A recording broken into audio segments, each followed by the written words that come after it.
Hello, and thank you for your interest in APA format and avoiding plagiarism as presented by the West Side Writing Center of CWU. APA format is a way of giving credit to the people who generated the information that you will be using in your paper. It is the formatting method of the American Psychological Association. You must cite your sources anytime you use a direct quote or even just the author's ideas.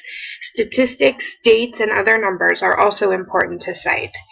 Basically, any information that you didn't come up with on your own should be cited. If you don't cite your sources, it is considered plagiarism. You must cite all your sources every time you write an academic paper. If you plagiarize, CWU takes this very seriously. It can be up to the discretion of the professor, but you can fail the assignment or even the class. It may result in academic suspension or even expulsion from the university. You can know your sources are reliable by using the CWU library databases. You can find this on the CWU website or by visiting the library at your respective campus. Try to avoid using Google searches if at all possible, and never use an unofficial website as a source. If you have any questions, feel free to ask the Writing Center or a librarian. So what about APA? What is a citation? A citation is the tag that lets the reader know that you did not create this information on your own. A parenthetical citation is when you put the author's last name and date in parentheses next to the information they provided you, which lets the reader know that they can then go to the reference page and find the full citation if they want to look up that information later. This keeps you from plagiarizing. A parenthetical citation is fairly easy to use. The first time that you use it, you want to spell out the author's last names, or name if there's just one. So for example, Green, Smith, and Johnson. They should appear in the order that they appear on the paper. Do not rearrange the names. Do not alphabetize them within your paper. You also need to provide the year that it was published. So if you use the names within the sentence, the year goes directly after the names as part of the sentence. But if you're just paraphrasing and you're not using their names as part of the sentence and you want to put it at the end of the sentence, then you would say Green, Smith, and Johnson, 2008 in parentheses.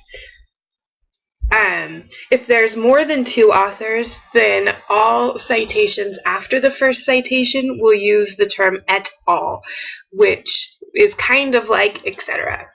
It lets the reader know that there are more authors to this paper, but you're not going to list them all every single time you use the citation. If you have 6 or more authors, even on the first citation, you will use et al. That helps to keep you within your length for a paper too, and sometimes it can get really confusing if you have a whole bunch of authors that take up a whole line of reading. You should also, if you're making a direct quote, use the page number from where you got this, the information. In some cases, professors will ask that you use the paragraph number as well.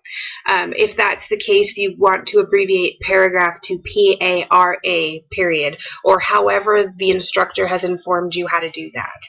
If no author is provided, use the first 2 important words of the article title in place of the author's name. Now, you will want to note that the first 2 important words means not a or the, of, an, things like that. So in the example here, history and CWU are the important words. And you'll want to take notice of the capitalization. Only the first word of the title is capitalized unless it is a proper noun or the beginning of a subtitle. If no date is given, you use the abbreviation N.D., which obviously stands for no date. It's fairly straightforward. The period goes at the end of the citation, not necessarily at the end of just the sentence. One way that I think about this is that if the period went at the end of the sentence and then was followed by the citation, it could be confusing to know if the citation belongs to the previous sentence or the sentence following the citation.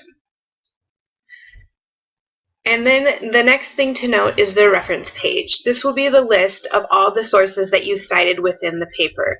These you should alphabetize by the first name that appears on the paper or by the first important word that appears in the article if there is no author. Remember, do not rearrange the order of the authors within an article. Use a hanging indent, which means that the first line will stick out farther than the preceding lines after that in one citation.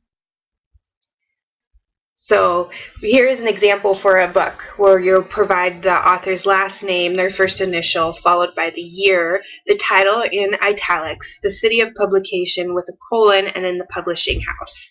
There are some examples here that you can use. Also, when you are citing your textbook, if you're citing from one particular chapter, you probably want to then cite the chapter of the book so it's easier for the professor to find where you are getting your information. So at the bottom of this slide, there is an example for how to do that. Here's an example for newspapers or magazines. It's very similar.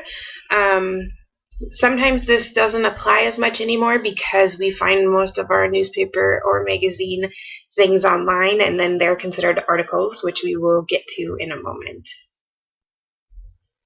So, and that moment is apparently now. Journal articles are probably the most common sources that students use now for their academic papers. They are definitely considered more reliable than basic internet articles, and you can often find peer-reviewed articles which hold even more weight. So you will want to include the same basic information as before, but you will also want to include the DOI or URL number. The DOI number is the Digital Object Identifier. It is a unique number that will go with the article for the rest of its life. In the information for this video, you can find a link to a flowchart, as mentioned in this middle part of this slide, that will help you find the DOI numbers. If you do need to use a website, then this is how you will cite that in your reference page. Do note that you don't put a period at the end of a URL or a DOI because it changes the meaning of either one of those. YouTube videos are now a very popular thing that people are needing to cite. So here is an example of how to do that. You actually put the words video file into your document so that the reader knows what kind of file they're going to when they are going to this web page. PowerPoints are another thing because many professors put their lecture notes into PowerPoint slides. However, most of the time you actually want to be citing the lecture that you listened to. And in that case, you actually don't include that on your reference list unless it's specified by the instructor that you should do so.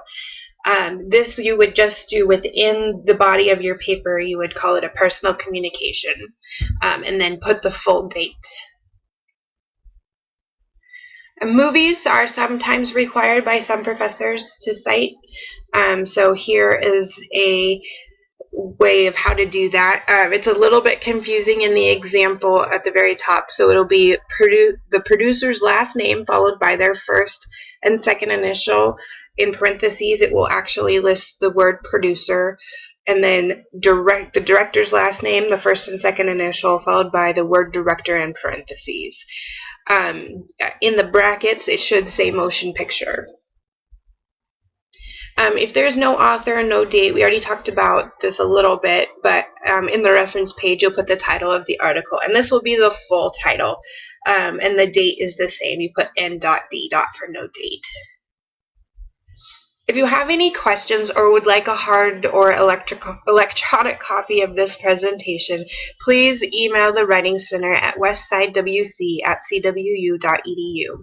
If you would like to make an appointment with any of our consultants, please go to the address bit.ly.com/Westside Reading Center appointment and schedule an appointment. There are also a couple books that may be useful for you, especially the APA Publication Manual. Make sure it's the 6th edition because the 5th edition does not have the new updates in it. Thank you for your time, and if you have any questions, please don't hesitate to send an email.